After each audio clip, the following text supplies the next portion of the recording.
Bismillahirrahmanirrahim. Assalamualaikum warahmatullahi wabarakatuh. Alhamdulillah alladzi khalaqal mauta wal hayata liyabluwakum ayyukum ahsanu amala wa huwal azizul ghafur. Asyhadu an la ilaha illallah wa asyhadu anna Muhammadar Rasulullah. Allahumma shalli ala sayyidina Muhammad wa ala ali sayyidina Muhammad. Laqad kana lakum fi Rasulillahi uswatun hasanah. Jamaah kajian kalam Rasulullah dan Allah Subhanahu wa taala. Kembali lagi kami melanjutkan kajian kami di setiap bulan Ramadan, yaitu kajian Ramadan. Yang pertama dan yang utama, marilah kita panjatkan puja dan bersyukur kita kepada Allah Subhanahu wa taala, yang mana Allah masih memberikan kita kesempatan untuk bisa menunaikan kewajiban kita, yaitu setahun sekali Ramadan, puasa di bulan Ramadan. Ramadan ini adalah bulan yang penuh berkah, bulan yang ditunggu seluruh dunia, baik muslim, baik kafir. Karena mengapa? Di dalam bulan ini banyak sekali amalan-amalan yang bisa kita lakukan. Yang sedikitnya adalah contoh, banyak yang zikir, banyak yang sholat, banyak yang bersedekah, dan banyak kata Quran atau tilawah Quran. Kita tingkatkan zikir kita tingkatkan puasa kita tingkatkan sholat kita. Semoga kita menjadi lebih baik daripada yang kemarin. Kalau yang tahun lalu puasanya masih setengah bulan, sekarang 1 bulan. Kalau yang dulu puasanya setengah hari, sekarang 1 hari.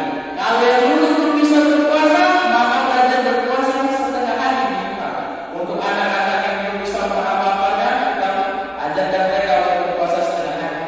Salawat dan salam Rasulullah limpahkan kepada diri kita, kepada badan kita, dan besar kita, sang pemimpin yang tidak berdasi, yang tidak menggunakan topi, hanya menggunakan sorban yang bermakna, yaitu uswatul hasanah, contoh terbaik Nabi Muhammad sallallahu alaihi wasallam.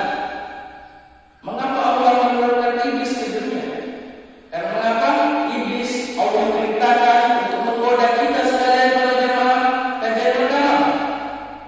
Allah perintahkan iblis untuk mengarah ke jalan keburukan. Allah perintahkan iblis agar tidak menyembah Allah Subhanahu wa taala. Terpengaruh tidak terpengaruh, malah sampai detik ini, sampai hari ini, malah lebih parah daripada yang kemarin. Kalau yang kemarin yang zina masih sedikit, sekarang sudah mulai parah, rata. Hari ini tidak mendengar apa kata iblis. Hari ini tidak memabukkan, tidak mencuri apa kata iblis. Contoh, dia tidak memabukkan, dia tidak pacaran, dia tidak zina, dia tidak judi, tapi tidak sholat, rugi dong. Jadi tidak akan gunanya. Apabila orang telah terputus dari rahmat Allah Subhanahu wa taala, maka dia akan mengambil dosa darinya, bukan pahala darinya. Apabila orang yang mendapatkan ridha Allah Subhanahu wa taala atau restu Allah Subhanahu wa taala, maka dengan dia duduk berzikir itu dihitung pahala. Kita berniat ingin melakukan kebaikan, maka Allah akan catat 1 pahala. Para hadirin hadirat sekalian, apabila kita melakukan keburukan, maka itu tidak akan ada dosa. Tapi apabila kita melakukannya berniat dulu, maka dosanya akan lebih besar. Dan apabila kita berniat melakukan pahala, Allah akan catat 1 kebaikan.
Sederhana contoh, ketika seorang adik melihat kakaknya berzina, kakaknya memegang, kakaknya pacaran, adiknya mengikuti.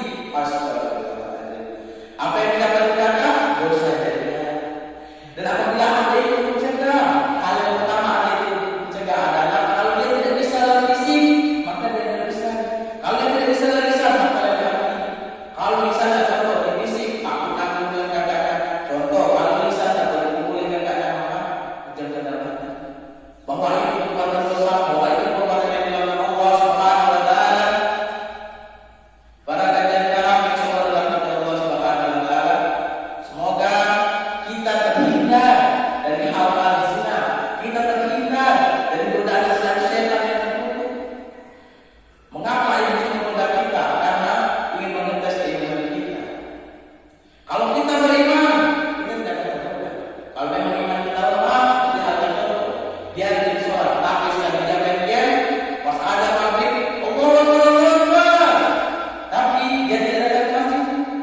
Kata dia, nanti dulu lah, kita takut termakan. Langsung jin isi kue dari telinga kiri.